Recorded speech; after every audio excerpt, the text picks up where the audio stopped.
મહત્વનું છે કે 74 કરોડ રૂપિયાના ખર્ચે બન્યો છે આ સાંઢિયા પુલ, જે લોકોની સુખાકારીમાં હવે વધારો કરશે. લોકાર્પણ પહેલા પુલના ડ્રોન દ્રશ્યો પણ સામે આવ્યા છે.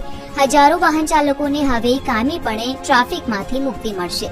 ત્યારે રાજકોટવાસીઓમાં અત્યારે ખુશીનો માહોલ જોવા મળી રહ્યો છે.